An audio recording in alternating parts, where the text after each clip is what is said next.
નમસ્કાર. કોળી સમાજમાં બે ફાટા. એક જ સંગઠનના બે અધિવેશનો એક જ સમયે બોલાવવામાં આવ્યા અને આ સંગઠન પૂરા ભારતમાં સક્રિય છે અને આ સંગઠનમાં દેશના રાષ્ટ્રપતિ રામનાથ કોવિંદ, જે પૂર્વ રાષ્ટ્રપતિ રહી ચૂક્યા છે, તે પણ આ સંગઠનમાં અધ્યક્ષ રહી ચૂક્યા છે. તો આ સંગઠનમાં શું વિવાદ છે અને શા માટે આ વિવાદનું મૂળ છે એ ગુજરાતમાં આવીને ઊભું રહ્યું છે અને હવે આ સંગઠનમાં ગુજરાત સરકારના બે મંત્રી બાવળિયા અને સોલંકી આમને સામને છે એ જોવા મળી રહ્યા છે.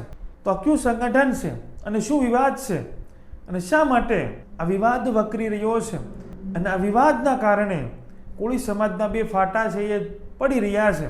તો સમગ્ર ઘટના, સમગ્ર વિવાદ ને સરળ ભાષામાં છે એ સમજવું છે.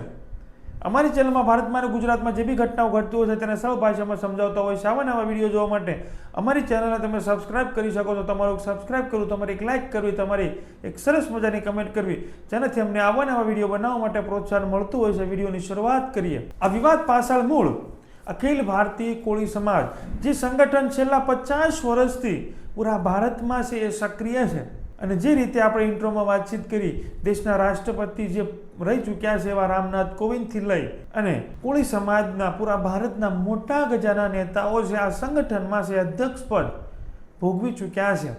તો આ સંગઠનમાં શું વિવાદ છે? હાલ આ સંગઠનમાં વિરેન્દ્ર કશ્યપ, જે શિમલાના પૂર્વ MP એટલે કે સાંસદ રહી ચૂક્યા છે, તે અધ્યક્ષ છે અને તેના અધ્યક્ષ સ્થાને છે દિલ્હીમાં અધિવેશન બોલાવવામાં આવ્યું છે અને સામે કુંવરજીભાઈ બાવળિયા પણ પોતાને અધ્યક્ષ છે એ માની રહ્યા છે અને તેને આ સંગઠનમાં છે જ્યારે અધ્યક્ષ હતા એ સમયે અધ્યક્ષ પદ પૂરું થયા બાદ અને એના ખેમાના લોકોના માનવા પ્રમાણે હજુ એ અધ્યક્ષ છે અને એ લોકોએ ઘણા બધા રાજ્યોમાં છે નવા હોદ્દેદારો છે, નવા સંગઠનમાં છે નિમણૂકો આપી દીધી છે અને એને લઈને પૂરો વિવાદ છે.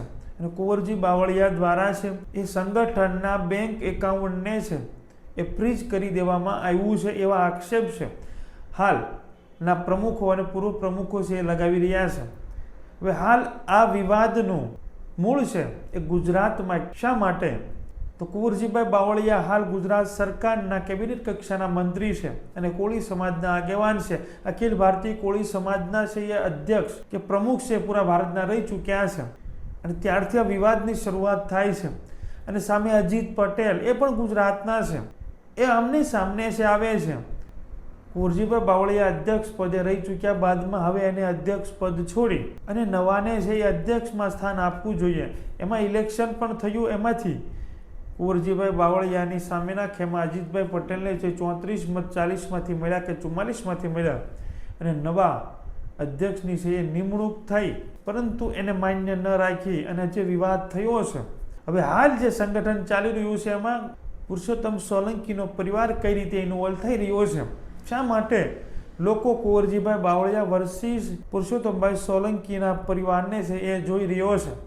કેમ કે હાલ અખિલ ભારતીય કોળી સમાજનું સંગઠન જે ગુજરાતમાં છે તેના પ્રદેશ પ્રમુખ તરીકે છે હીરાભાઈ સોલંકી એટલે કે પુરુષોત્તમભાઈ સોલંકીના ભાઈ હીરાભાઈ સોલંકીની નિમણૂક કરવામાં આવી છે. એટલે કુંવરજીભાઈ બાવળિયાનો વિવાદ છે અખિલ ભારતીય કોળી સમાજના સંગઠન સાથે છે કે પૂર્વ કે હાલના પ્રમુખ સાથે છે.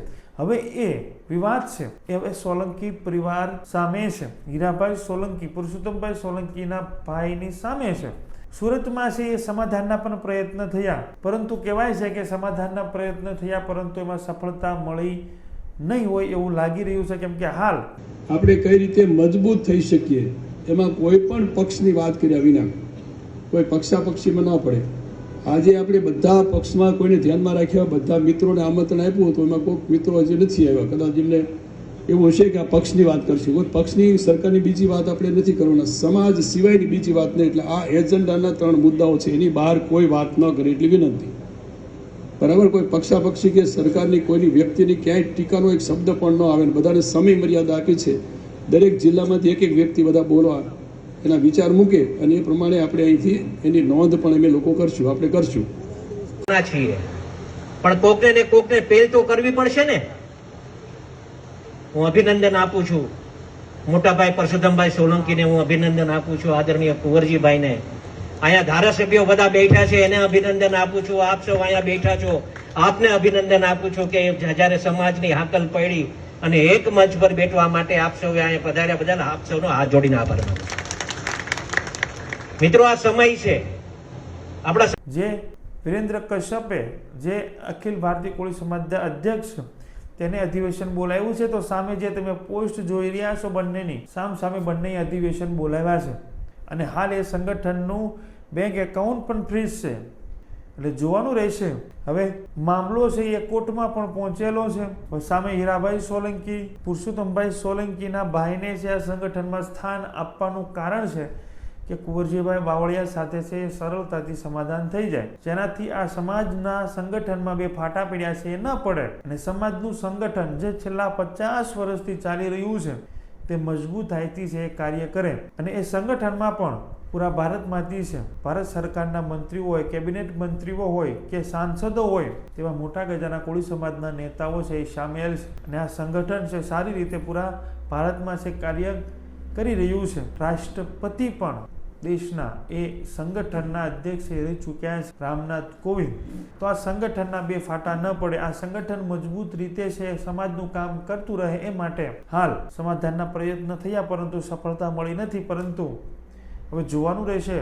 સોલંકી પરિવાર છે અને બાવળિયા પરિવાર છે કે જે ગુજરાતના મોટા ગજાના બંને નેતાઓ છે એ બેસી અને આ સંગઠનમાં જે વિવાદ છે તેનો રસ્તો કાઢી શકે છે કે કેમ?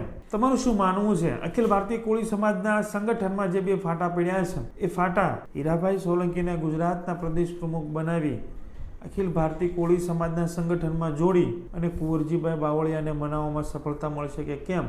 વિવાદ છે ઘણા વર્ષોથી ચાલી રહ્યો છે અને મામલો કોર્ટમાં પણ પહોંચ્યો છે. જોવાનું રહેશે આ મામલો ક્યાં જઈને અટકે છે. તમારું શું માનવું છે?